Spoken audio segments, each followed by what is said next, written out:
맡아주신 사회자분을 소개해드리겠습니다. 정성기 교수님을 큰 박수로 맞이해 주시면 감사합니다. 오늘 행사는 월드푸드테크 협의회와 서울대학교 월드푸드테크 창발센터 성남산업단지 관리공단이 공동 주최하고 성남시 혁신지원센터가 주관하고 또 성남시에서 후원하는 행사입니다. 우리 성남은 대한민국 성장 동력의 가장 큰 부분을 차지하고 무엇보다도 선도적 역할을 하는 막중한 책임감과 또 기대를 갖고 있습니다. 그런 의미에서 하나하나를 할 때마다 저희 시에서는 4차 산업국장님도 와 계십니다만 저희 4차 산업국을 중심으로 해서 최선을 다하고 있습니다. 하지만 아무래도 시대조류를 쫓아가는데 좀 부족하고 어려운 점이 있는 건 사실입니다. 근데 오늘의 이런 또 교류회나 이런 걸 계기로 해서 저희들이 열심히 쫓아가고 뒷받침하고 여러분들이 마음껏 기술 개발과 할 수 있도록 최선의 노력을 다하겠습니다. 또 우리 장 이사장님이 또 오래된 또 산단을 운영하시면서 저희 또 성남시의 중요한 경제적 인프라를 또 담당하고 계셔서 저희 시에서는 또 여러 가지 또 든든한 것도 있습니다. 최선을 다하겠다는 말씀드리고 오늘 오신 모든 분들 다시 한번 성남 방문 주심을 감사드리고 무궁한 발전이 푸드테크에 있기를 바라겠습니다. 고맙습니다. 우리 오늘 많은 전문가들이 참석해 주셨는데 우리 성남 산업단지가 어떤 단지인지 잘 아시죠? 여기 우리 70년대, 70년대에 이제 우리 청계천 농산의 주민들이 이주해가지고 강제적으로 이주해온 지역입니다. 그 발판 아래 공단이 만들어져가지고 공단이 이제 한 50년을 넘었었습니다. 우리 공단은 처음 초기에 이제 식품부터 시작하고 또 전자, 전기 이런 여러 가지 의류라든가 이런 산업들이 시작했지만 우리 식품 쪽에 특히 기업들은 끝없는 계속 발전을 하려고 하고 또 기술 개발을 하려고 하는 그런 의지가 굉장히 강합니다. 오늘 우리 우리 식품협의회 또 천성 회장님도 오셨지만 제가 이렇게 열심히 하려는데 잘 하도록 도와드려야 되지 않겠습니까? 그리고 또 우리 주변에 많은 분들이 도움을 주시려고 하는데 우리가 귀한 이 시간들을 잘 활용을 해서 우리 기업인들이 좀 더 나은 식사를 할 수 있도록 발판을 마련하겠습니다. 여러분 감사드립니다.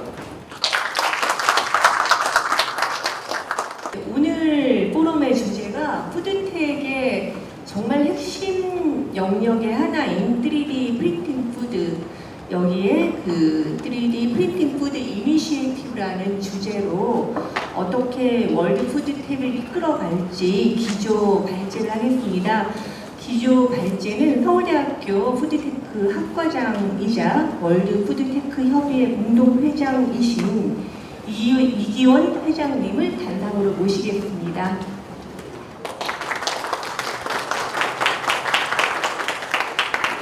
제가 월드 푸드테크 이니셔티브라는 주제를 가지고 한 3년 동안 저희 협의회가 협의회입니다. 민관이 같이 협력하는 기관이고요. 저희 산하 협력하는 협의체 내에는 농식품부의 농기평이라든지 여기 식품산업클러스터 지능원, 식품령 등 공공기관이 다 부회장사로 같이 들어와 있는 민간 협의체가 되겠습니다. 올해 작년에 푸드테크 산업 육성법이 통과가 돼서 아마 도에서 아주 경기도에서도 강 위원장님 포함하셔서 조례를 지정해 주신 걸로 알고 있습니다. 그리고 올해 12월에는 법이 시행이 되게 됩니다. 근데 이게 테크가 들어가다 보니까 농식품부, 해수부, 식약처 할 거 없이 여러 부처가 산업부까지 관련이 있지만 궁극적으로 기존의 식품 산업을 대체하거나 아니면 어떤 새로운 가치를 만들려면 첨단 기술의 중심인 이제 기존 산업과 첨단 가치 갖고 있는 경북 성남시가 상당히 중요한 역할을 해야 될 시점에 왔다는 차원에서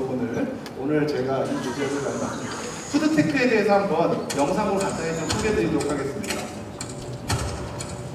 저희가 인구가 전 세계적으로 너무 많이 늘고 기후변화가 문제가 있으니까 기후변화가 때문에 식량 안보 문제도 굉장히 시작돼서 물가도 올라가고 초고령 사회가 되면서 이렇게 건강에 대한 문제들이 점점 많아지고 있습니다. 이런 문제를 해결할 수 있는 기업들이 오늘 경기도 성남에 있는 삼성 웰스토리, 또 한화, 또 두산, 많은 기업들이 사실은 성남시의 대표적인 기업이기도 합니다. 그래서 그런 차원에서 대한민국을 넘어서 전 세계를 주도할 수 있는 지금 현재 어떤 산업이 푸드테크 산업이라고 볼 수가 있겠습니다.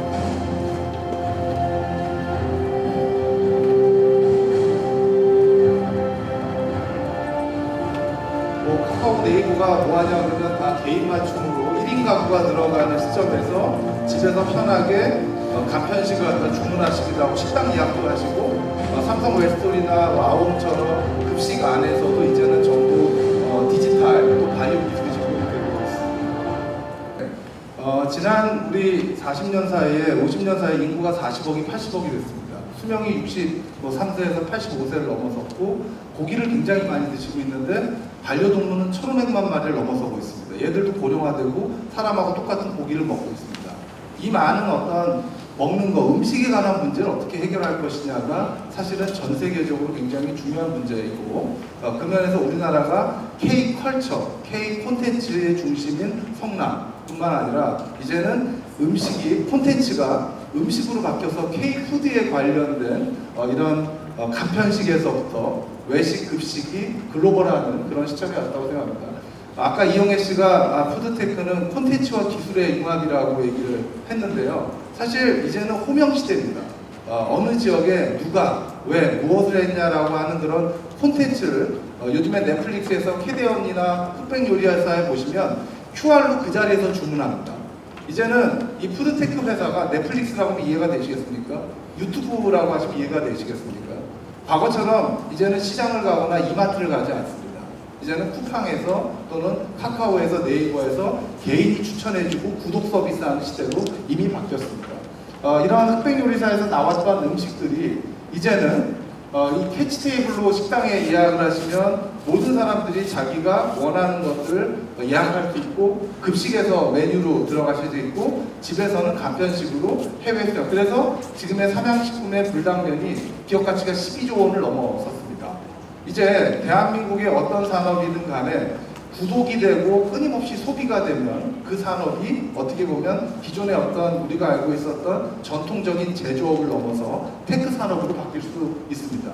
푸드테크는 단순히 식품을 공급자 입장에서의 생산 제조만을 보는 게 아니라 유통 소비 전 과정입니다.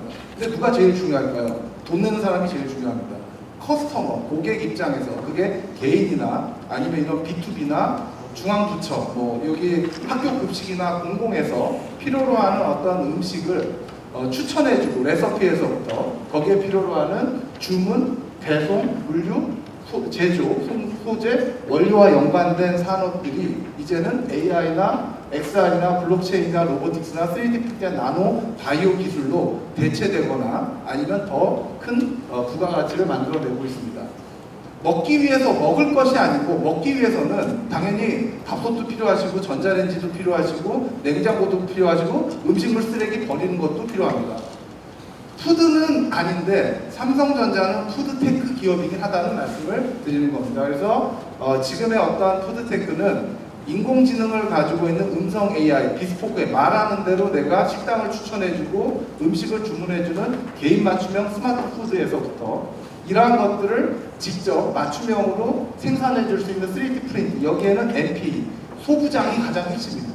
결국 우리가 원하는 서비스나 제조나 유통이나 제조에 들어갈 장비를 만들어내려면 소프트웨어도 필요하고 소재 부품도 필요한데 그게 성남이 갖고 있는 전통적인 제조업과 첨단 기술이 융합되어 있는 기술이라고 보고 이거를 현장에 적용하는 게 외식, 유통, 제조, 간편식 집에서 요즘에 쌀 씻어 드시는 분이 많을까요? 햇반 드시는 분이 많을까요? 이런 겁니다.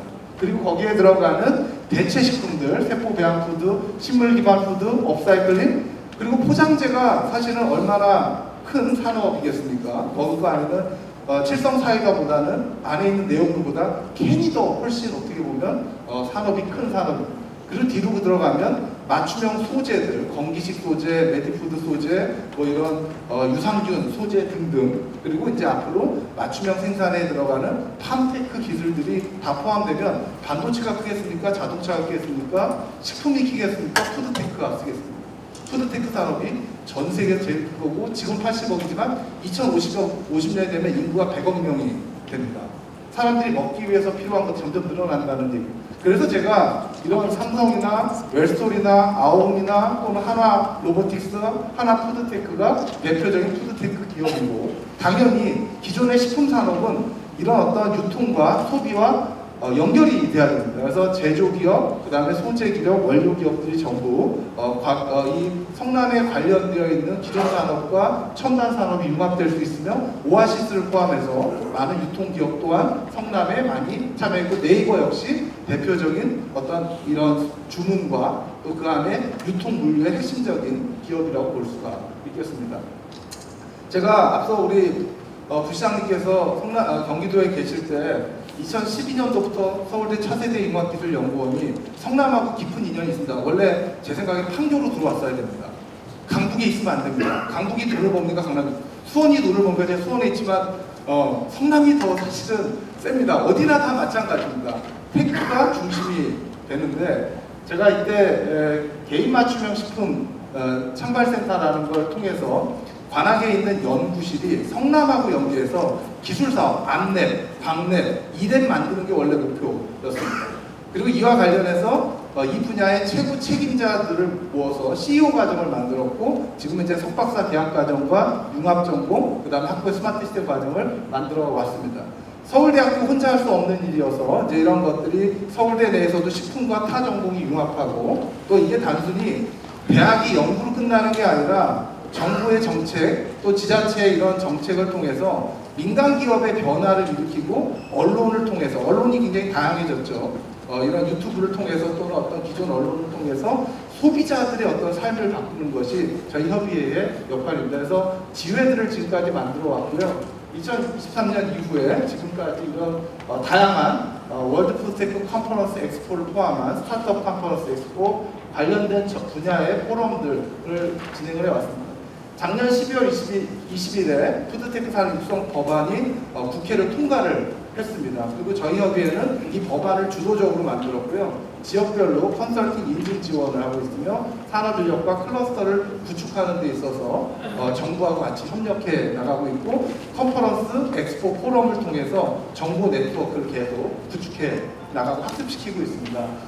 이번 성남에서의 3D 프린팅 푸드는 6월에 이제 새로운 이제 정부가 들어서면서 세포 배양 푸드, 푸드 로봇, 간편 푸드, 개인 맞춤형 푸드, 블루 푸드 테크, 세계 표준 인증, 식물 기반 푸드, 푸드 스마트 제조에 이어서 진행되는 내용이고요. 앞으로 스마트 유통, 농식품 기술, 국회에서 AI 푸드 테크, 김푸드 테크, 김푸드 테크, 충북 친환경 포장재 등 각 지역별로 특화된 푸드 테크에 관련된 연구지원센터와 클러스터에 대한 방안을 모색하고 있는데, 성남에서 하는 이 3D 프린팅을 중심으로 하는 MP는 모든 푸드테크 산업에 어떻게 보면 원천 기술일 수 있고 또 기반 기술이 되기 때문에 핵심적인 분야가 있다고 생각합니다.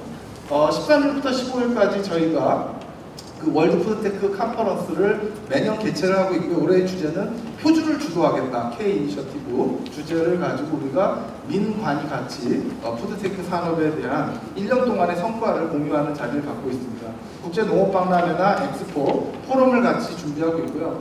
신정부 들어서 이제 K 이니셔티브 얘기가 많이, 국가 AI, 국가 인공지능 전략위원회가 만들어져서 전 부처가 지금 AI 대전환을 하고 있고요. 그 중에 AI 중에서 AI 로보틱스, AI 가전, AI 스마트 팩토리, 이런 분야가 사실은 AI 푸드 로보틱스, AI 푸드 키친, AI 푸드 스마트 팩토리, 또 이제 후방으로 가면 K 컬처에 들어가는 K 푸드의 후방 산업이 스마트 농업, 스마트 수산이 이제 지역에서 수도권과 또 경기도 내에 여러 지역이 같이 협력할 수 있는 이런 산업이라고 생각합니다. 모두의 AI 얘기하지만 모두의 식품, 또 모두의 식품이 이런 기술을 융합해서 집에서 간편하게, 또 앞으로 공공에서의 어떤 급식이나 앞으로 이제 이런 미래의 외식에 대한 어떤 산업까지 성남이 앞으로 기존 산업과 첨단 산업이 융합될 수 있는 그런 어떤 주도를 할 수 있는 기회가 됐으면 좋겠습니다. 이상 발표 마치도록 하겠습니다.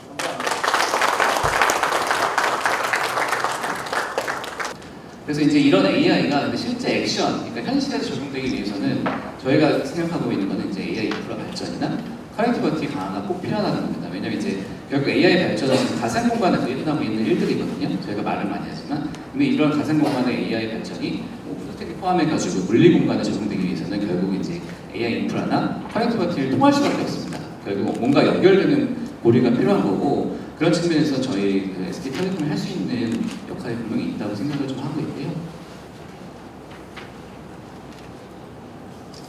네, 그래서 뭐 예를 들면 기존에는 저희가 이제 그냥 저희 통신망은 그냥 인포메이션을 실어 나르는 고속도로였다고 생각을 한다면은 앞으로의 통신망은 이런 이제 커넥티비티에 AI가 결합된, 그래서 슈퍼 인터넷 하이웨이가 돼야 된다고 생각을 하고 있고, 그런 방향을 계속해서 준비를 해나가고 있습니다. 근데 이제 그런 관점에서 저희가 꼭 갖춰야 되는 세 가지가 있을 것 같은데요. 첫 번째부터 보면은 이제 우선 AI 인프라, AI 데이터 센터가 필요할 것 같고요. 그리고 그 위에 올라가는 AI 모델, 그리고 그 위에 올라가는 AI 서비스가 있을 것 같습니다. 각자 각 영역별로 다 당장들이 있을 것 같은데, 저희는 이 세 가지 모듈을 제공할 수 있는 회사는 대한민국에서 저희 SK텔레콤밖에 없다고 생각을 하고 있고, 좀 추진을 계속해서 해나가고 있습니다. 각자에 대해서 좀 더 구체적으로 말씀드리면은, 우선 이제 AI 인프라 측면에서는 네 가지 요소가 필요합니다. 이제 우선 첫 번째는 AI 컴퓨팅 인프라가 필요하고요.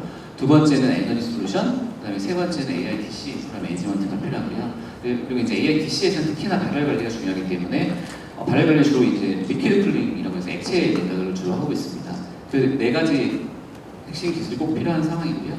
그런 관점에서 다음 페이지 보시면은 우선 이제 당연히 그 인프라에서는 사실은 엔비디아 워낙들 잘 아시겠지만 엔비디아 GPU가 워낙 큰 포션을 차지하고, 그 이후에 또 중요한 부분이 이런 메모리나 스토리지 부분입니다. 근데 저희는 어떻게 보면 다행스럽게도 저희 예를 들어서 SK 하이닉스를 통해서 이 부분은 저희가 뭐 세계적인 솔루션을 같이 확보를 할 수 있을 것 같고요.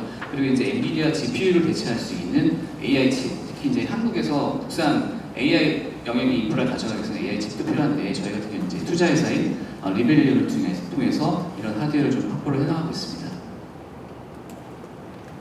그래서 이런 인프라를 가지고 지금 저희가 구성하고 있는 게 이제 국내 최대 규모로 GPU 클러스터인 헤인을 구성해서 이제 GPU 에지어 서비스를 25년 8월부터 제공을 하고 있고요.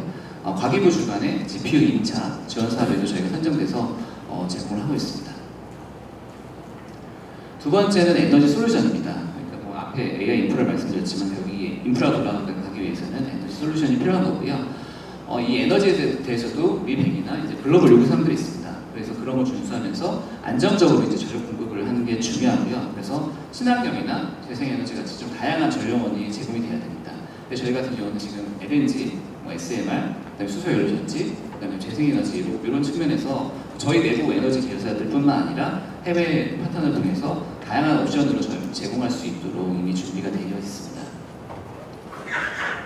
이런 AI 데이터 센터에서는 이런 발열 관리를 하는 부분이 되게 중요해지거든요. 그래서 이제 관련돼 가지고는 그 액체 냉각 부분이 액체 냉각 기술이 대표적으로 쓰이고 있고, 액체 냉각에서도 이 세 가지가 되게 대표적인 기술들입니다. 그래서 뭐 ILC, PLC, DLC 모두 저희 같은 경우는 계열사나 아니면 이제 파트너를 통해서 기술을 확보해 나가고 있습니다. 네. 지금까지는 그 AI 인프라에 대해서 말씀드렸고요. 크게는 두 번째는 그 위에 올라가는 AI 모델입니다. AI 모델에 대해서 말씀드리면은, 저희는 이제 2019년부터 한국 모델 개발을 시작을 했고요. 22년에는 자체 모델인 ADAX 1.0을 출시했었습니다. 그리고 이제 지금 계속해서 버전업 해가지고 지금은 ADAX 4.0까지 출시된 상황이고요. 뭐 한국어 성능이나 멀티모달 측면에서 기능을 가지고 있고, 뭐 다들 좀 아시는 분들은 생각하시겠지만 이제 빅테크들이 워낙 빠르고 이제 큰 금액의 규모 투자를 하고 있기 때문에 이게 과연 대응이 될 거냐라고 생각을 하시겠지만, 어쨌든 한국 고유의 그런 모델들이 가져가는 특장점이나 분명히 장점이 있는 거거든요. 그래서 저희는 계속해서 진화를 시켜나가고 있고요. 네, 다음에. 그래서 이제 이런 ADAX를 멀티 도메인, 그러니까 제조과 같은 이제 여러 멀티 도메인을 확장을 해나가고 있고, 그래서 이제 이런 그 역량들이 모여서 워낙 그 지금 정부 출범 이후로 많이 뉴스에 나왔지만은 국가 독자의 파운데이션 모델 프로젝트 선발에서 저희가 5개 컨소시엄 중 하나로 선발이 되었고요. 좀 참석해 주신 서울대나 그 크래프톤이나 라이너나 센터엑스타, 포지타, 카이스트 같이 리벨론까지 포함해가지고 같이 컨소시엄을 구성해서 저희가 선발된 바 있습니다. 네, 이제 세 고개 중에 두 고개까지 말씀드리고 마지막으로 이제 AI 서비스입니다. 결국 이제 이런 인프라 위에 모델을 올리고 모델 위에 있는 각각의 서비스를 올릴 텐데 크게는 세 가지입니다. 첫 번째는 안전한 사회 방향이고요. 두 번째는 편리한 사회, 그리고 마지막에 있는 건강한 사회입니다. 첫 번째 안전한 사회 측면에서는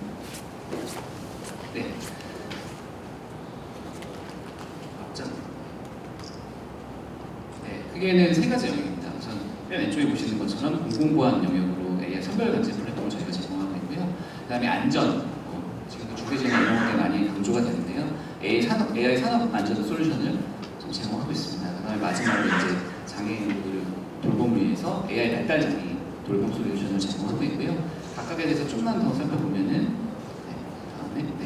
우선 이제 공공보안 영역에서는 지금 카메라 영상 속에 보시면은 사람이나 산업이나 이런 상황들을 분석을 해가지고요. 그걸 비전 AI로 분석을 하고 이런 영상 분석 결과를 자연어로 제공하는 VLM을 결합한 공공보안 솔루션을 제공을 하고 있고요. 두 번째로는 산업 안전 측면에서 이런 위험한 산업 현장에서 위급하거나 위험한 상황을 인식하고 그런 이제 위험한 작업을 아예 대신해서 안전하고 효율성을 제고할 수 있도록 저희가 솔루션을 제공하고 있습니다. 세 번째 발달 장애 측면에서는 저희가 케어비아라고 해서 다른 브랜드도 있는데요. 그 발달 장애인들이 어떤 도전 행동을 인식하고 그런 분들 인식 분석해서 효과적인 발달 장애 돌봄이 가능하도록 지원하는 솔루션을 만들어서 지금 제공하고 있습니다.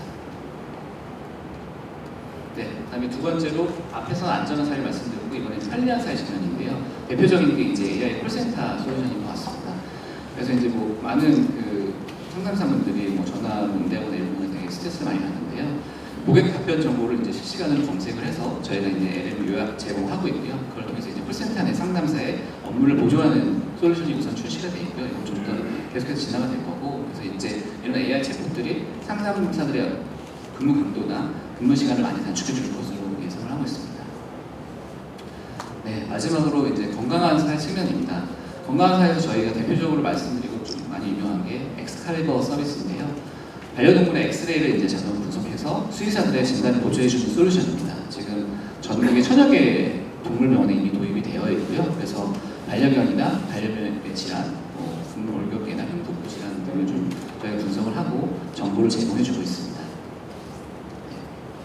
두 번째로 이제 멘탈케어 저희가 기술이 있고요. 멘탈케어 비전이라는 저희 이름을 가지고 있는데 이건 이제 음성 데이터만으로 그걸 바라는 내용을 추출하고 데이터를 분석을 통해서 우울증이나 불안증 같은 사회불안 장애를 진단하는 보조하는 기술을 가지고 있습니다. 이 기술을 응용해가지고 보시면은 저희 최근 9월 때 났던 기사인데요. 저희 SK 그룹 내에서 그 임직원 대상으로 이제 마음 건강 관리 서비스를 도입을 했습니다. 이쪽에 사진에 보시면 아시겠지만은 우선 음성 발화를 하고요. 그다음에 이제 자기 그 얼굴을 대서 그 측정을 하게 되면은 이 사람의 멘탈 스코어가 나옵니다. 그럼 이제 거의 멘탈 스코어에 맞는 그 내부 명상이나 아니면은 신체 활동에 대해서 저희가 추천을 해주게 됩니다. 내부 이제 그룹의 그런 신체 활동 프로그램이 있는데요. 그 추천을 해줘서 임직원들의 건강 관리를 해주는 서비스로 그룹 내에 도입이 됐고 이건 점차 외부로도 계속해서 확장해 나갈 계획입니다. 그리고 이제 마찬가지로 음성 데이터 기반으로 이런 이제 멀티모달 AI를 분석해서 음성 질환을 또 분석하는 기술도 있고요. 그래서 음성 질환 3종에 대해서 이상 유무를 판단하는 결과를 제공해줄 수 있고, 요거 관련돼서는 저희가 이제 스타트업과 같이 서비스화하는 것을 지금 준비를 하고 있습니다. 자, 이제 계속 기다리셨던 푸드텍 영역입니다. 그래서 이제 이런 일환으로 저희가 다시 복습해서 말씀드리면 인프라 위에 모델을 얹히고 그 모델 위에 이제 여러 서비스를 준비를 하고 있는데요. 그 중에 일환으로 저희 이제 푸드텍도 같이 외부 파트너랑 좀 준비를 하고 있고요. 그래서 지금 생각을 하고 있는 게 비전 AI 기반의 가축 돌봄입니다. 그래서 저희가 23년 5월에 그 육가공식품 기업인 에스푸드사, 여기가 이제 그 대대표도 관련돼서 되게 유명한 기업인데요. 관련돼가지고 이제 같이 비전 AI 기술을 활용한 축산 생산성 개선 프로그램을 좀 진행을 했고요. 크게는 세 가지 영역으로 저희가 좀 타겟을 잡고 있습니다. 첫 번째는 이제 AI 기반으로 이상 행동을 탐지하는 것. 그래서 이제 사회 환경에서 발생하는 긴급 대응 필요한 이상 사항을 AI로 탐지하고 알려서 그 목장 기나 일하시는 분들이 좀 편할 수 있게. 그리고 두 번째는 AI 개체별로 생애 주기를 모니터링합니다. 그 사실 뭐 돌수가 뭐 특히 돼지 농장 같은 경우는 그렇고 이게 개체 수가 많게 되면 사실 뭐 트래킹하기 어려운데요. 이걸 이제 AI로 식별하고 추적하는 모니터링을 통해서 개체의 생애 주기를 관리하고 사육 생산성을 향상하는 목적이고요. 마지막으로 이제 AI 초음파 영상 분석 기반으로 출하 생산성을 향상하는 기술입니다. 그래서 이제 초음파 영상 기반으로 이제 그런 그 육질의 이런 부분을 미리 보고 출하 직전에 예상 도축 등급의 AI 예측이나 소의 적정 출하 시점이나 그다음에 이제 거기에 맞는 사료 배분량을 조정할 수 있게 하는 기술이고요. 이런 목표로 지금 기술 개발을 계속해서 해나가고 있고요. 아직은 초기입니다, 사실은. 그래서 저희가 지금까지 해온 걸 잠깐 말씀드리면은 다음에 여기 이제 에스트에서 진행하고 있는 이천 설산 목정에 이제 저희가 테스트베드를 구축을 해가지고요.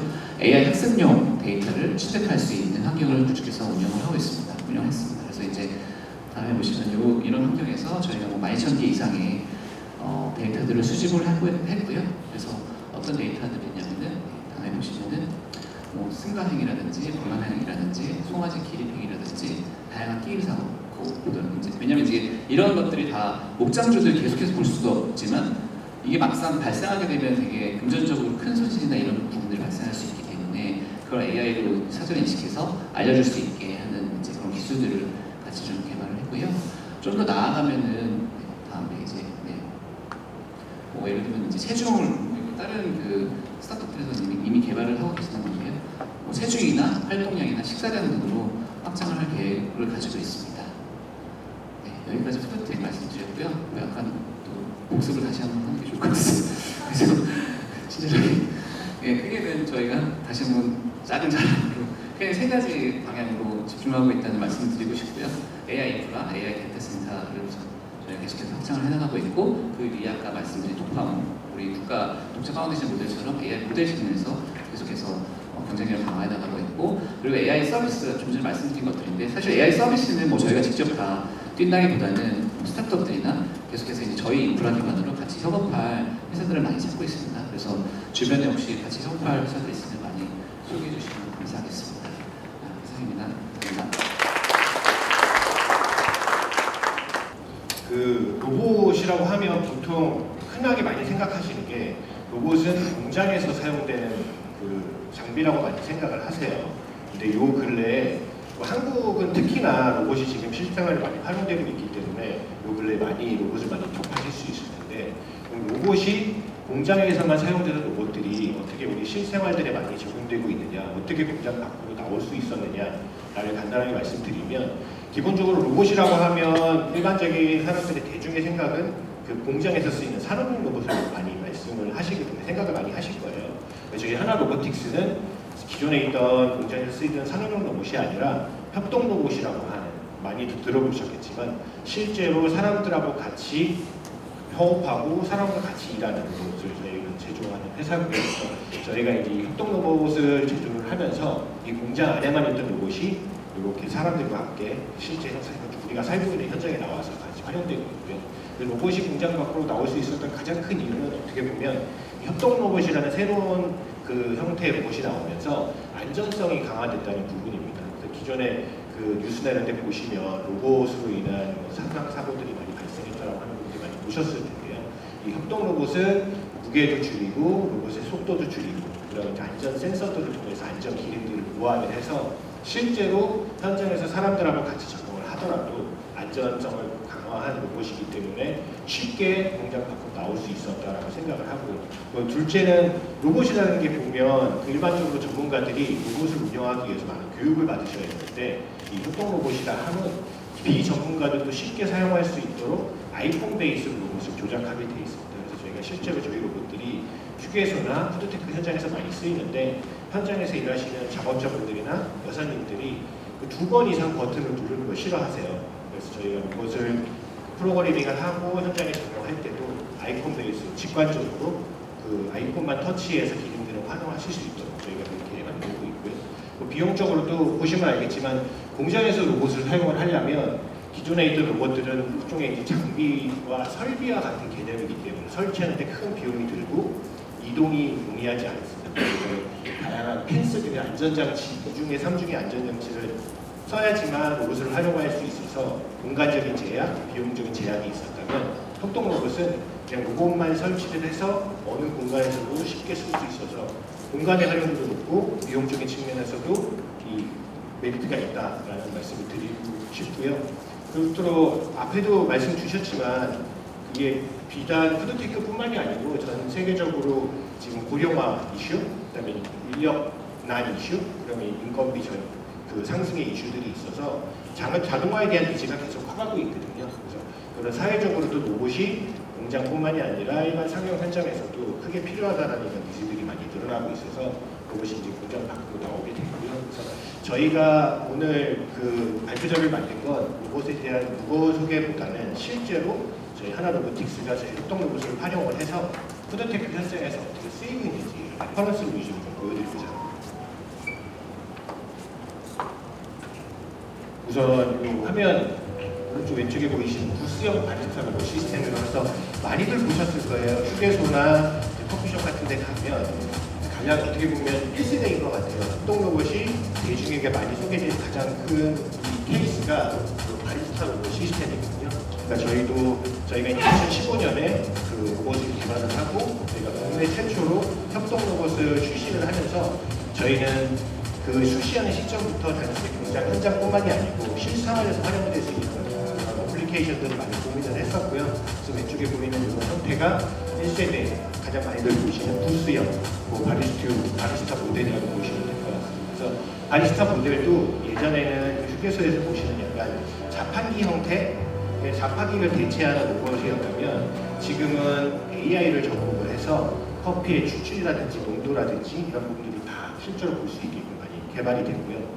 그리고 이제 오른쪽에 보시는 거는 이제 기존에 있는 일반적인 바리스타 부스형에서 떠나서 조금 더 진화된 형태, 그래서 드립 커피나 건강차 같은 것이 조금 더 기계적인 것을 벗어나서 사람이 하고 있는 그런 전문적인 그런 어플리케이션들을 로봇으로 적용하는 형태라고 보시면 될 것 같습니다.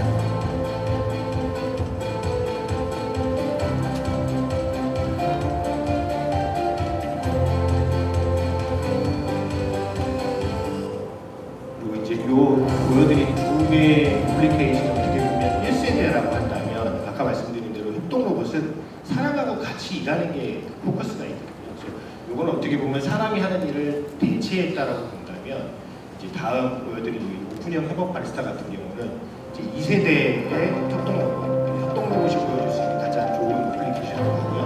로봇과 사람이 같이 공존해서 로봇은 바쁜 시간에 에스프레소를 추출을 해주고 실제 바리스타가 로봇과 같이 협업을 해서 그 서비스를 하는. 그래서 이게 어떻게 보면 저희가 앞으로 추구하는 로봇과 사람이 공존하는 형태의 어플리케이션이라고 보여드릴 수 있을 것 같고 실제로 이 영상은 실제 지금 남양주에 있는 커피숍에서 저희 로봇을 적용을 해서 좀 적용을 하는 것들입니다. 그리고 추가적으로 저희가 이제 앞서는 커피였다면 저희가 이제 푸드테크라고 하면 식품, 조리, 외식, 급식 사업을 저희가 많이 접근을 하고 있고요. 이 영상은 저희가 실제 이제 공공휴게소의 그 푸드코트에 저희 로봇을 적용을 해서 이렇게 보시면 되겠지만 한식, 돈가스, 라면, 우동 그러면서 공공휴게소에서 조리하고 있는 모든 조리를 저희 로봇 시스템을 활용을 해서 조리를 할 케이스고요. 지금 국내에 저희가 한 9개 정도 휴게소에 저희 솔루션을 다 보유를 하고 있는데 이 케이스 같은 경우는 사람이 한 명도 없이 다 로봇이 그 조리를 하는 현장이라고 보시면 될 것 같습니다. 그래서 저희가 그 외식, 급식 현장에서 실제적으로 현장에서 필요한 솔루션들을 이렇게 만들어내고 있고요. 로봇 회사라고 다들 딱딱하게 생각을 하시는데 단순히 로봇 판이나 제조를 하는 게 아니라 실제 현장에서 필요한 이런 어플리케이션들을 저희가 같이 고민하고 서비스를 제공해 드리고 싶다라는 말씀 드리고 싶고요. 그리고 어떻게 보면 이게 제일 또 많이 화두가 됐던 그 치킨을 조리하는 자동화 시스템들 저희는 이제 다양한 형태의 디립 자동화 이것들을 쓰고 있고요. 여기 보시면 알겠지만 기존에 어떻게 보면 치킨집 소매에 왔다면 지금 대량 급식 경우도 저희가 튀김 이거 자동화를 하고 있고 그래서 외식 쪽만 아니라 급식 사업장에서도 저희 로봇이 적용된 다양한 이런 시스템들을 실제로 활용하고 있다고 말씀드릴 수 있고요. 그 외에도 저희가 다양한 조리 자동화들을 시도를 하고 있습니다. 그래서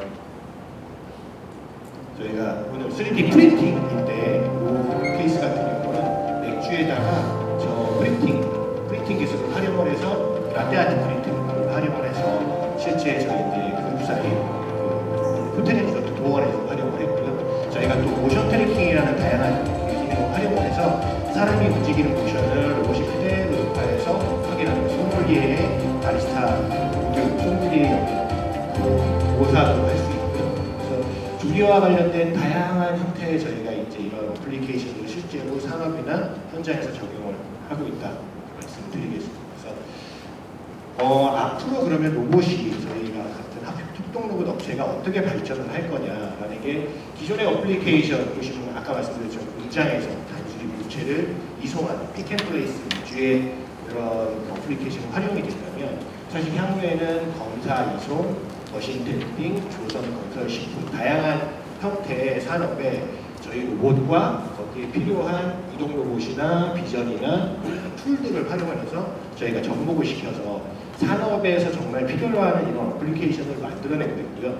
이 장에도 보시면 눈에 보이는 게 앞에 SK텔레콤 팀장님께서 설명해 주셨지만 앞으로의 화두가 사실 AI거든요. 그래서 저희 협동 로봇을 제조하는 로봇을 제조하는 제조사 입장에서도 AI와의 접목에 대해서 많은 고민들을 하고 있고요. 실제로 저희 같은 경우는 협동 로봇과 이동 로봇을 제조를 하지만 저희 자체적으로 수년간 그 AI 기술을 축적을 하고 있습니다. 저희가 여기 중간에 보시면 협동 로봇과 이동 로봇을 합친 저 모바일 매니플레이터는 그 어플리케이션을 최적화하기 위해서 비전 기술을 꼭 활용을 해야 되거든요. 그래서 저희 하나로보틱스는 자체적으로 특히 비전에 활용된 비전 AI 기술들을 자체적으로 보유를 하고 있고요.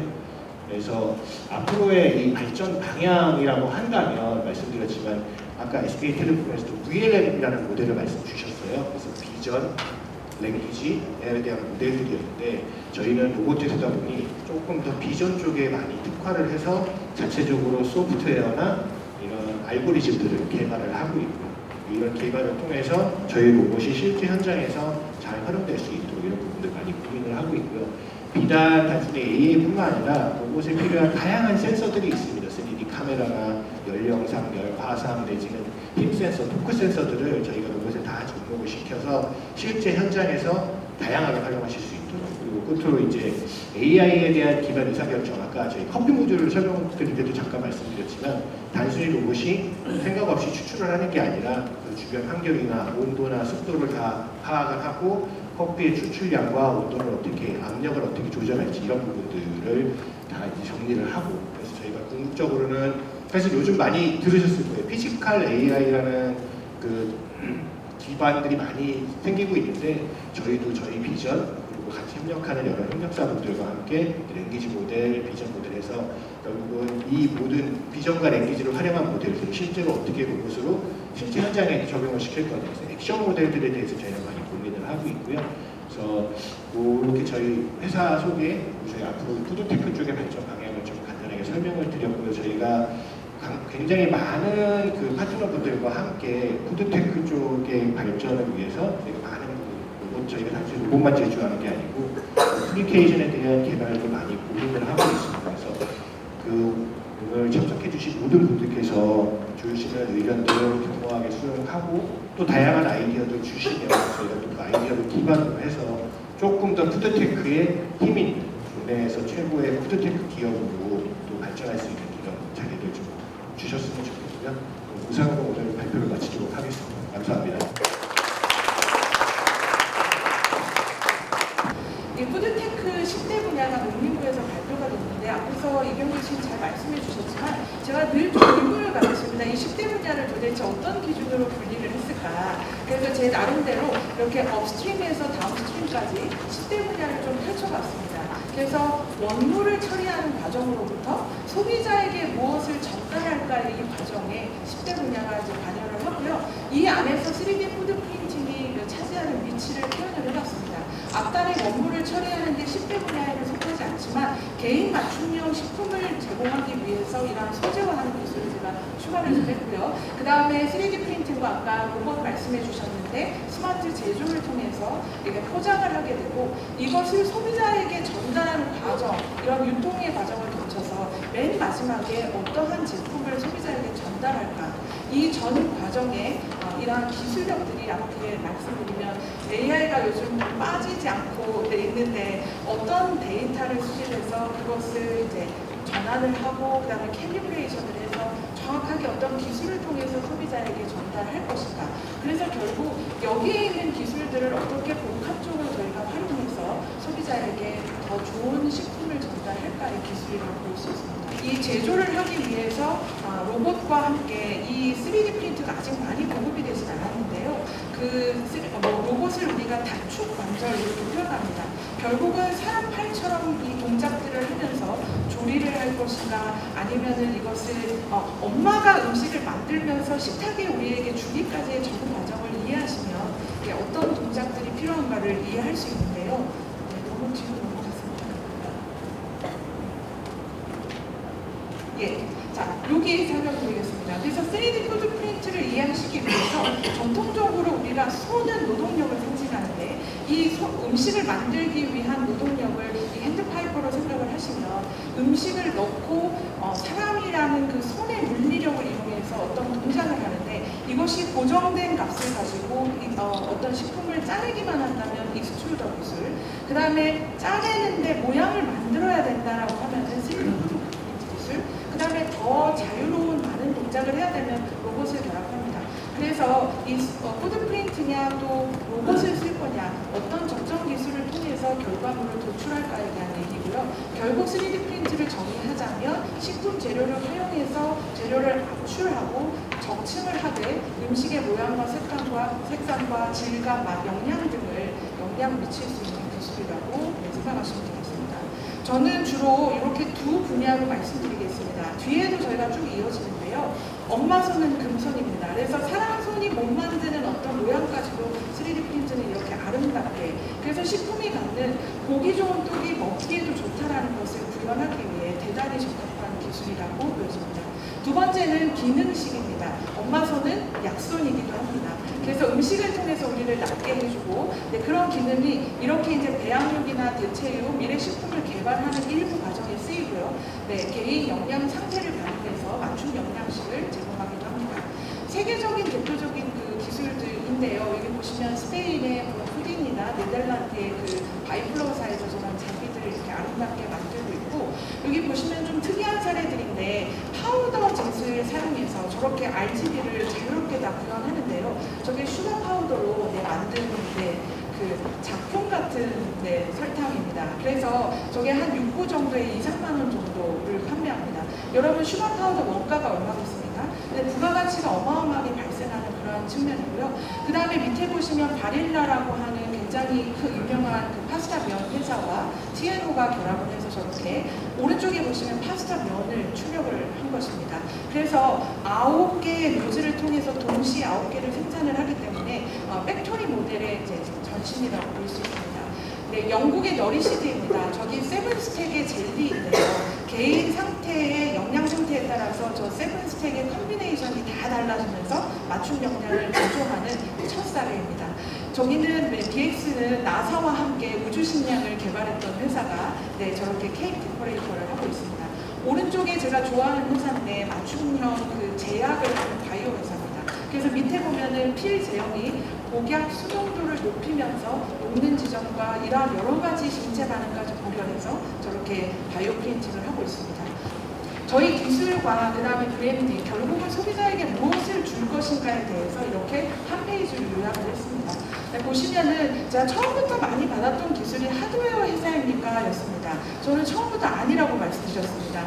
소비자에게 무엇을 주기 위해서 하드웨어를 이용할 것인 뿐이고, 그 다음에 3D 프린트는 이렇게 소프트웨어와 식품 소재 공학의 코드를 넣지 못하면 소비자에게 가서 닿는 일이 굉장히 어려운 일입니다. 오른쪽에 보시면 후디안을 통해서 저희가 적층, 기존의 그 전통적인 적층 방식 프린팅을 활용하고 있고요. 밑에 보시면 잉크젯과 인베디드를 활용해서 맞춤 영양을 제공하고 있습니다. 이렇게 보시면 푸드테크와 메디테크와 바이오테크 분야에서 저희가 맞춤 식품을 줄 것이냐, 맞춤 영양을 줄 것이냐, 반려동물에게 맞춤 영양을 줄 것인가, 심지어는 제형이 유사하기 때문에 맞춤 화장품에도 적용할 수 있습니다. 마지막으로 이제 맞춤형 영양까지 제조할 수 있는데요. 있는데요. 대부분 3D 프린트를 데스크탑 제품으로 이해하십니다. 근데 아까 이제 한화에서도 말씀하셨지만 우리가 데스크탑 제품을 많이 봤지만 사람 손이 10개가 동시에 어떤 모양을 만든다고 생각하시면 저희가 베스킨라빈스랑 해피버스데이를 40초에 쓰는 미션을 성공했습니다. 근데 그 해피버스데이를 깔끔하게 쓰면서도 익스트루전이 만약에 10개가 달린다고 생각하시면 4초간에 한번 쓰고 20개가 달리면 2초 만에 쓰는 그러한 기술로 재해석될 수 있습니다. 여기 보시면 3D 프린팅은 하드웨어와 함께 두 가지 장벽을 넘어서야 되는데 소재가 다른 산업군에 비해서 너무나 다양하다는 것입니다. 이게 배합도가 달라지면 출력성이 다 달라져서 이것을 어떻게 하면 출력이 잘 되는 형태의 식품 가공, 폴리머 구성을 할 것인가. 두 번째는 사용성이 너무나 떨어집니다. 그래서 어플리케이션 말씀하셨지만 제가 캐드와 슬라이서를 배우면서 정말 포기하고 싶었는데 산업용 소프트웨어를 현장에 식품 현장에 갖고 들어오는 것은 전혀 맞지 않는 일이어서 이 두 가지 장벽을 저희가 극복을 했고요. 이 3D 프린터에서 소재 공학에 관련된 기술들은 다음과 같습니다. 그래서 물성을 제어할 수 있어야 되고 그것을 정밀하게 제어할 수 있어야 되는데 부드러운 식감을 가진 소재가 심지어 쌓이기도 해야 됩니다. 거기에다가 개인화 제품을 주려면 거기에 정보를 집어넣어서 캘리브레이션을 하고 각 사람에게 맞는 것을 줄 수 있어야 됩니다. 이것을 저희가 개발을 마치고 소프트웨어 개발을 이제 완료했습니다. 그래서 여기 보시면 모델링과 슬라이싱과 이제 라이브러리 저희가 템플릿을 제공하는데 기본적인 레시피하고 프로파일을 제공하고 있습니다. 그래서 이 소프트웨어 하나면 누구든지 프린터에 접근해서 통신으로 그다음에 클라우드 기반으로 자기가 원하는 제품을 출력할 수 있습니다. 저희가 이곳으로 지금 사실 신기술 인증을 받았는데요. 제가 CES보다 더 힘들었던 것 같습니다. 여기 보시면은 세계 최초로 인쇄 품질에 대한 평가를 해주고 예측을 해주고 추천을 해주는 그런 모델인데요. 앞단에서 디자인한 캐드를 이렇게 슬라이서 페이지로 데리고 들어오면 여기에 보시면은 자 파스타 이런 이제 품목들이 나와 있습니다. 이것을 사실은 저 파라미터를 일일이 찾아가면서 인쇄 성공률을 찾아야 되는데 저희가 이것을 정답을 찾아서 프로파일화를 완료를 했습니다. 게다가 여기에 속하지 않는 식품은 이렇게 인공지능을 통해서 인쇄 품질 평가를 받게 되고 예측을 하게 돼서 여기에 가장 좋은 것들을 이제 고정값으로 추천해주는 이 알고리즘을 개발했습니다. 그래서 푸디아는 저희가 이런 타임라인을 가지고 개발하고 있는데요. 교육용 모델을 지나서 1층에 내려가시면 이 상업용 모델을 이제 경험하실 수 있고요. 여러분이 직접 앱을 통해서 또 키오스크 통해서 내가 원하는 문구 또 그 다음에 문양 이런 것들을 선택하시면 그것이 출력되는 것을 보실 수가 있습니다. 저희가 이제 이거 너무 보람 있는 거는 이제 상업용이 완성이 돼가지고 포항의 제일 큰 매장, 그 다음에 대전의 그 뭐죠? 제일 큰 이런 매장들이 지금 들어가고 베스킨라빈스와 다시 이거 협의가 시작됐습니다. 그래서 멀티 익스트루전, 로봇과 협동하는 거, 그 다음에 팩토리 라인 이렇게로 발전할 수 있습니다. 여기 보시면은 백룸인 키친에서 어떻게 활용될 것인가, 젤리 할 수 있고요, 피자 할 수 있고요, 굉장히 많은 제형들을 셰프나 바리스타가 하던 것들을 이렇게 백룸에 가져와서 쓰실 수 있고, 자, 소비자가 직접 자기 것을 자기가 만드는 이런 프론트 쪽에서도 활용될 수 있습니다. 그 다음에 아까 말씀드린 대로 팩토리 라인에서 자, 글자를 쓰는 게 왜 힘드냐면 음식은 흐름성이 있습니다. 그래서 저희가 한글을 지금 유일하게 쓸 수 있는데요. 어떻게 보면 그 2D면이 아니라 입체를 가지고 올라오려고 하면 다라는 글씨를 쓸 때 기역을 쓰고 그 다음에 들어서 R을 들어가야 되는데 그때 식품은 다 질질질 셉니다. 그래서 실선들이 막 생겨서 상품화가 되기 어렵습니다. 저희가 이것을 굉장히 깔끔하게 이렇게 제품화를 해서 나오게 됐고요. 그 다음에 이제 어떤 특징이 있는가, 노동비를 절감시킬 수 있는가, 생산성을 높일 수 있는가, 수익성을 높여줄 수 있는가의 이슈입니다. 그래서 이게 케이크 위에 글자를 쓰는 이 한 예만 하더라도 이거는 숙련자들만 쓸 수가 있습니다. 근데 그것도 1 판매량을 72건으로 하고 평균 주문액을 75,000원으로 했을 때 수작업은 하루에 72개를 생산할 수 있고 푸디아는 28%만 쓰고도 240개를 생산할 수 있습니다. 그래서 오른쪽에 가시면 수익성을 분석해보면 순이익 증가율이 한 20% 가장 보수적으로 잡은 것입니다. 그리고 인건비 절감률은 무려 90%에 육박합니다. 그러니까 이러한 것들로 이제 푸디아는 정말 좋은 활약을 매장에서 할 수 있고요. 여기 보시면은 그러니까 K 컬처, 그다음에 K 푸드가 대세입니다. 저희가 만약에 에어비앤비에 저희 솔루션 애플리케이션 앱을 태워서 외국에 있는 어떤 사람이 우리나라에 관광을 올 때 자기가 있는 나라에서 제주도에 있는 어떤 매장, 성남에 있는 굉장히 유명한 카페에 저희 시스템이 있다면 오는 날짜를 예약하고 자기 것이 출력되는 것을 영상에 담아서 SNS에 공유할 수 있습니다. 그래서 사실은 제조와 노동비를 절감하는 기술뿐만 아니라 저는 3D 프린트는 컨텐츠를 제너레이트하는 대단히 문화적인 요소가 강한 기술이라고 판단이 됩니다.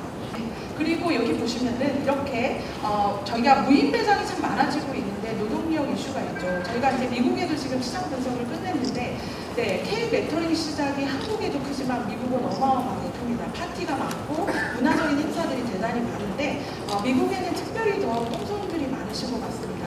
그래서 우리나라 기술이 가고 우리나라의 컨텐츠와 결합이 되고 심지어는 팀 문화와 이제 어떤 인건비가 대단히 높은 미국에서 이제 각광을 받을 기술이고 보여집니다. 또 그 다음에 두 번째 엄마 손은 약속 맞춤 역량에 대해서 말씀드리겠습니다. 잉크는 Innovative Individualized Nutrition Kit의 약자고요. 저희가 이 기술을 통해서 네, 맞춤 역량을 제공하고 저희가 이런 이제 타임라인을 가지고 장비를 개발하고 작년에 저희가 CES 나갔을 때에 B2C 모델로 네, 프로토타입을 가지고 나가서 시연을 했습니다. 왼쪽에 보시면 지금 세계적인 디자이너 이서구님이 참여를 해주셨고 저희가 B2B2C 모델로 내년 초에 이 맞춤 역량제 네, 모델이 출시가 될 것입니다. 오른쪽에 ODF는 나중에 기회가 될 때 말씀드리겠습니다. 자, 맞춤 역량을 제공하기 위해서 이 네 가지 단계를 거쳐야 됩니다. 저는 첫 번째 단계에서 되게 좋은 협업을 지금 기대하고 있는데요. SK도 저희 찾아오셔서 되게 좋은 미팅을 했었습니다. 그러니까 개인의 역량 상태가 지금 어떠한지를 분석하는 것이 대단히 중요합니다. 저희가 미군 전투식량권에 대해서 요청을 받고 이제 한동안 미팅을 진행을 했는데요. 미군이 전투라는 그 현장성, 그 다음에 각 개인의 신체 특성, 종교적인 이유, 알러지, 뭐 이런 이제 비건인지 이러한 개인화의 어떤 요소들을 디지털화해서 어떻게 역량과 식단으로 제공할지에 대해서 미팅을 했습니다. 그리고 이렇게 보면은 이 약간의 좋은 분석이 결국은 큐레이션으로 이어져서 나한테 불필요한 것은 중복해서 먹지 않고 꼭 필요한 것만 먹게 되는 그러한 기술이고 저희가 잉크젯, 그래서 인베디드, 액상 안에 자기한테 필요한 비즈를 출력하는 그러한 기술입니다. 네, 왜 상을 주셨는가? 네, 타겟 딜리버리는 제약에서 흔히 쓰는 기법입니다. 그래서 어떠한 원료가 어떠한 이제 요소들이 위에서 흡수될 건지 장에서 흡수될 건지를 결정하는 XYG라고 하는 3D 플러스 4th 디멘션 네 번째 시간과 pH가 들어왔기 때문에 이것을 결합한 최초의 모델로 저희가 인정을 받게 됐습니다. 그래서 여기로부터 지금 활용 가능한 지점들이 되게 많아져서 어르신들 연화곤란 장애가 있으시거나 그 다음에 정말 정밀하게 자기의 영양 상태를 맞춰서 이제 이런 건기식뿐만 아니라 제약까지도 활용될 수 있다고 상상해 주시면 감사하고요. 마지막으로 이 맞춤 역량에 대해서도 아까 데스크탑 장비와 그 다음에 맞춤 생산용 장비가 다 응용이 가능합니다. 그래서 요즘 스케일러블이라는 단어를 대단히 많이 쓰는데 이것은 10개의 팔을 가지고 동시에 생산하면서도 라인을 늘려갈수록 어떠한 요소들을 매스 커스터마이제이션, 다품종 소량 생산을 할 수 있는 저는 거의 유일한 기술이라고 보고 로봇과 결합해서 사용할 때 3D 프린트와 해야 할 역할과 로봇이 해야 할 역할이 협동을 하면서 우리에게 굉장히 좋은 맞춤 식품 또는 맞춤 영양제를 제공할 수 있다고 보여집니다. 여기까지 제 발표를 마치겠습니다. 경청해 주셔서 감사합니다.